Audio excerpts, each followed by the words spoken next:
Luxury cars, prestigious brand watches, regular stays under the sun of Spain. Whereas just a few years ago, your daily life was limited to washing windows in the province of Antwerp, Belgium. Yes, your name is Gianni B, and if it weren't for the dismantling of the encrypted messaging network Sky ECC by the Federal Judicial Police in 2021, perhaps we would never have discovered your alleged role in the organization that reportedly imported 11 tons of cocaine into Europe, worth several hundred million euros. Let's go back to January 2018, a time when several Belgian newspaper articles report how a family miraculously escapes the unfolding drama. A shooting. Let's head to Gianni and his girlfriend's apartment. My girlfriend woke up at 3 in the morning because of the noise. She turned on the light, looked out the window and saw these men running away. In addition to the apartment, bullets riddle his brand new Mercedes, which is also doused in gasoline, ready to be set on fire. But the girlfriend turned on the lights in the apartment in time. The most alarming thing is that one of these bullets ends up in the room of their 1-year-old son, who was sleeping at that time. In the morning, we found the 4th bullet that went through the wall of our child's room. Our 1-year-old son was sleeping in the room. Fortunately, the bullet stayed in the wall. The consequences could have been dramatic. Furthermore, a bullet is also found in the children's room of their neighbors. According to them, Gianni is probably involved in drug trafficking, which could be the reason for that restless night during the attack perpetrated by his rivals. The young father in his 20s, Gianni, doesn't hesitate to respond by stating, "My criminal record is clean. I have never worked in the port, and I've never been involved in drugs. So stop linking this shooting to the drug scene. Unless, of course, the perpetrators made a mistake and mistook me for someone else. That's why I'm testifying to the media. Maybe that way they'll realize their mistake." However, doubt persists about this alleged mistake, as shortly before, in September 2017, Gianni's family had already heard gunshots in their garden, although no damage had been observed. What is most intriguing is that, according to various sources, what is happening to Gianni could be linked to the Belgian businessman Stefan Bogaerts, who was precisely liquidated during the same month of September by the Dutch mafia.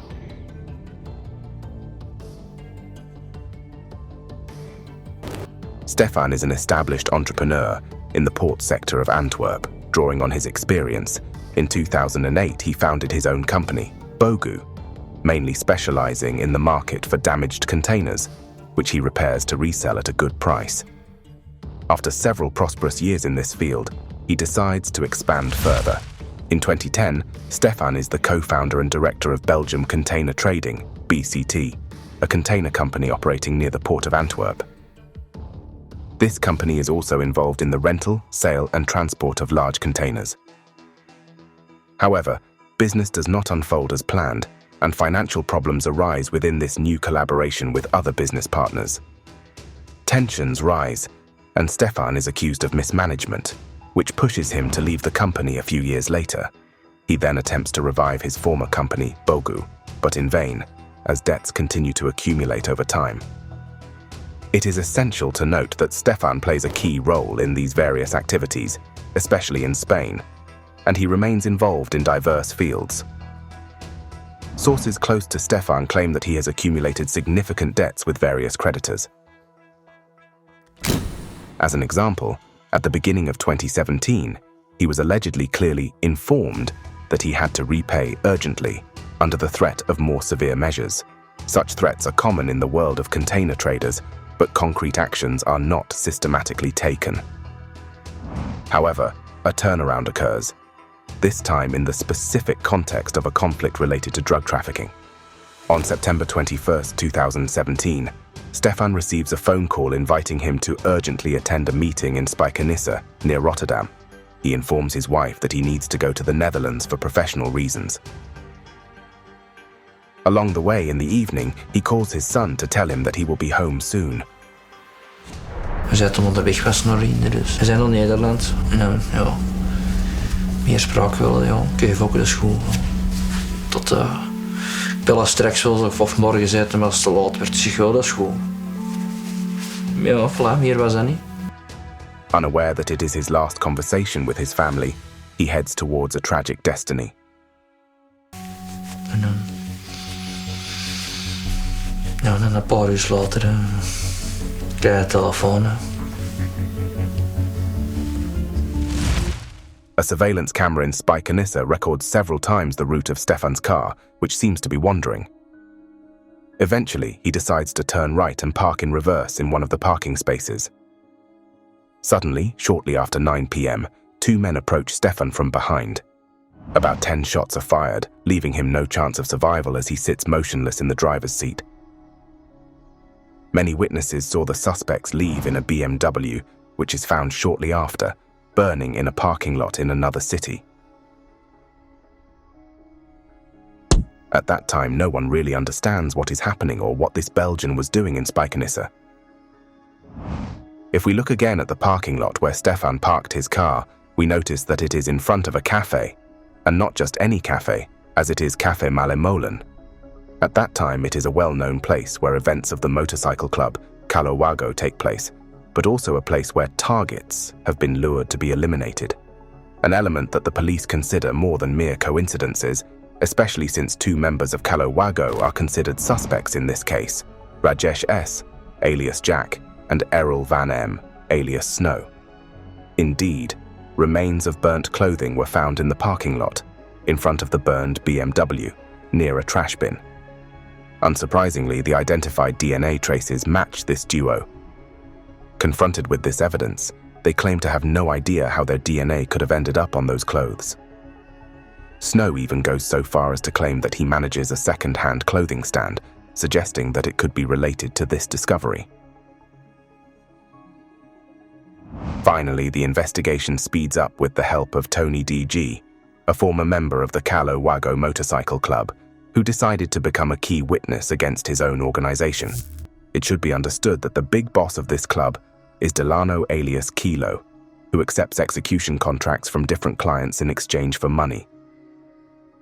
Money that he shares with soldiers of his club, who get their hands dirty, like Jack and Snow in this specific case.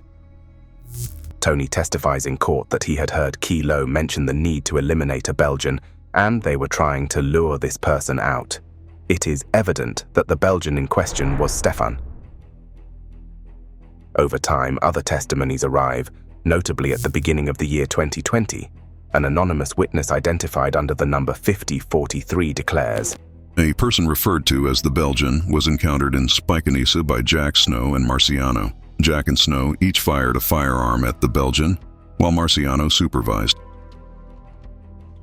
Marciano refers to the biker Marcano M., who, according to the testimony, would have been present around the location of the liquidation.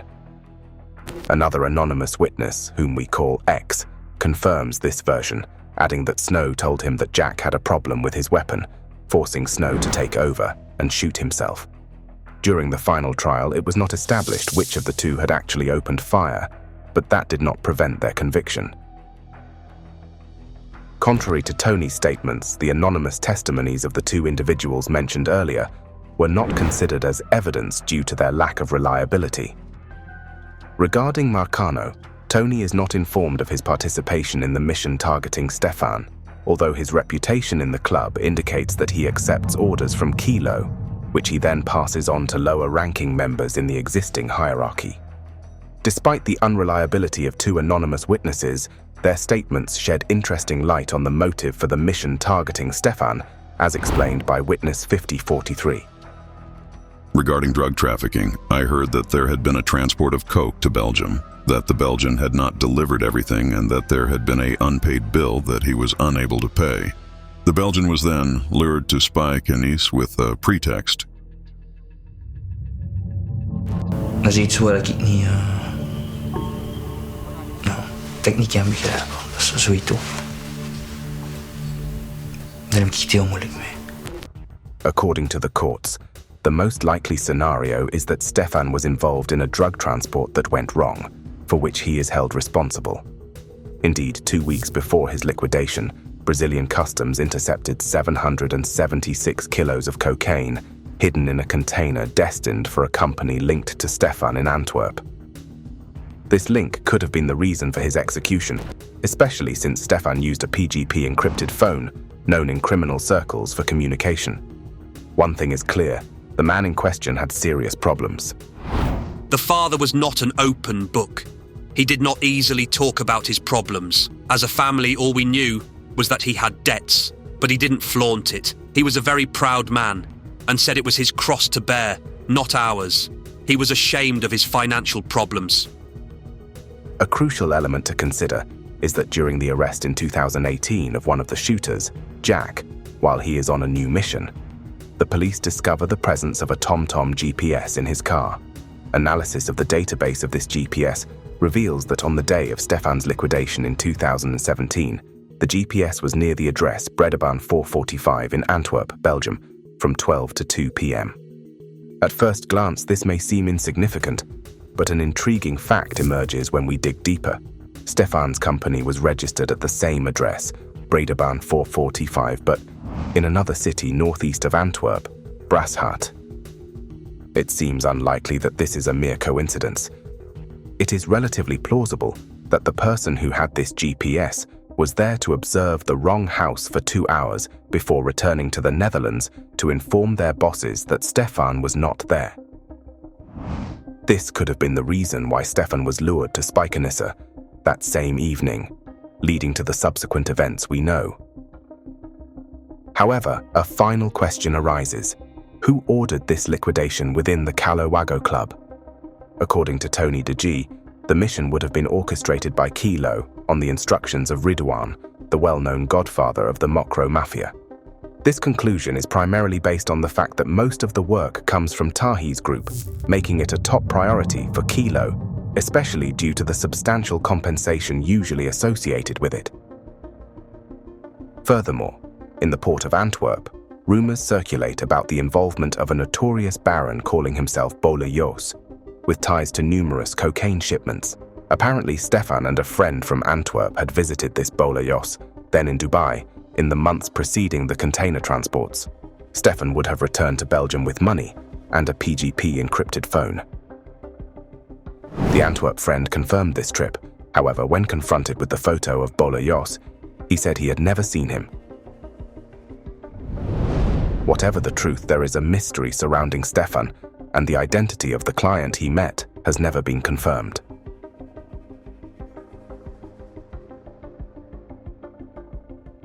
Regarding our key figure, Gianni, and the shooting that targeted his apartment, reliable sources immediately establish a connection with the liquidation of Stefan, considered as a former colleague of Gianni. However, the latter immediately refutes these hypotheses. What would I have to do with this liquidation? I only know Stefan Bogaerts by sight, that's all. I've never spoken to this man or had any meeting with him. Considering the danger looming over Gianni, who denies any involvement in the drug trade, he has no intention of continuing to live in that apartment. We'll move as far away as possible where they can't find us. It's not safe here, especially not for our son. A few months after their move to another Belgian city, Brecht, it seems, according to federal police, that Gianni falls victim to a kidnapping. After this event, the situation seems to calm down. It is at this point that Gianni, who often talks about going far away, finally decides to settle in a villa under the sun in Marbella, Spain. Gianni, who worked as a window washer for years, completely redirects his career and now dedicates himself to supervising takeout teams. In other words, according to the public prosecutor's office in Antwerp, Gianni's gang specializes mainly in recovering shipments of cocaine from inside port terminals 1700 and 1742, with the crucial support of several corrupt dockers. It is during the summer of 2020 that authorities launch an investigation into Gianni's trade and behavior, which seems to be shaping up as a kind of new Frank the Tank, known in Antwerp as the man with corrupt employees, all operating like a real temp agency. In Gianni's case, It is true that he has an extensive network of corrupt dockers whom he mobilizes to organize withdrawals of the white powder on behalf of various criminal organizations in Belgium and the Netherlands. It is even rumored in the underworld that former comrades work exclusively for him. Due to internal conflicts within this group, Gianni has to transfer his operational base from Spain to Brecht, back to Belgium, allowing increased police surveillance. During this investigation, called HIPIX, the police identified 61 suspects involved in drug trafficking, having imported cocaine with a market value of around 280 million euros. In 2021, the hacking of the encrypted messaging system Sky ECC revealed the network around Gianni more clearly, leading to his arrest. Too bad for him. He cannot be present for the birth of his second child a few months later.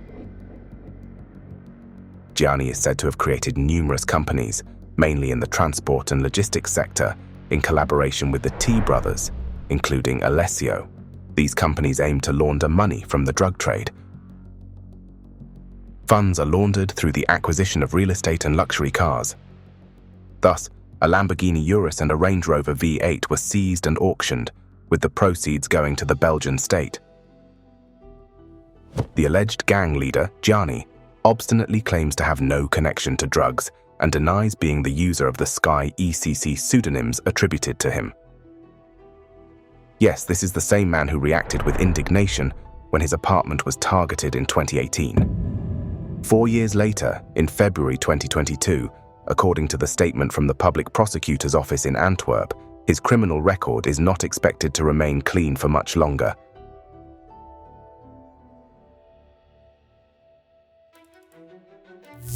The ties to Gianni's gang don't stop there. During the summer of 2022, a Belgian luxury car dealer, Michael D., is arrested in Marbella, Spain, for his involvement in laundering millions of euros on behalf of drug gangs. It is crucial to understand that when criminals hold huge volumes of cash, especially in Antwerp, it is imperative to transfer them to bank accounts as legitimately as possible to avoid unwanted attention. Buying, leasing, and reselling luxury cars are well-known methods in the underworld to achieve this goal.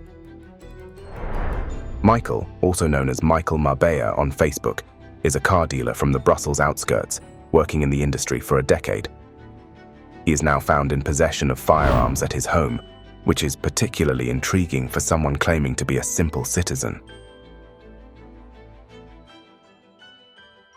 While Gianni is already wearing an ankle monitor, while waiting for this colossal trial still in preparation, a powerful explosion shook Antwerp in April 2023, damaging around 20 houses and cars in the neighborhood, as can usually happen in the drug-related context. The target of this explosion is the parental home of Xavier P., as he seems to play a role as an organizer of several coke transports in the port of Antwerp. According to Sky ECC reports, Xavier's organization is also linked to the case surrounding Gianni's gang. The police uncover encrypted messages attributed to Xavier, revealing that he has several dockers ready to perform the task at any time. He specifies to have its own service operating almost 24 hours a day in the 2 terminals previously mentioned, including drivers, individuals capable of opening containers as well as planners. A pricing grid is identified, setting the intervention of a driver and a person capable of opening the container at 100,000 euros, while 30,000 euros are given to a planner. Whether it's Gianni or Xavier, we're still talking about the modest links in the logistics chain, as the big bosses often prefer to stay warm in Dubai or Turkey. According to investigators, Gianni and Xavier collaborated with different clients, including Bolayos and Omar G., who are well aware that the port of Antwerp remains the #1 entry point for coke in Europe, and this situation doesn't seem likely to change in the years to come.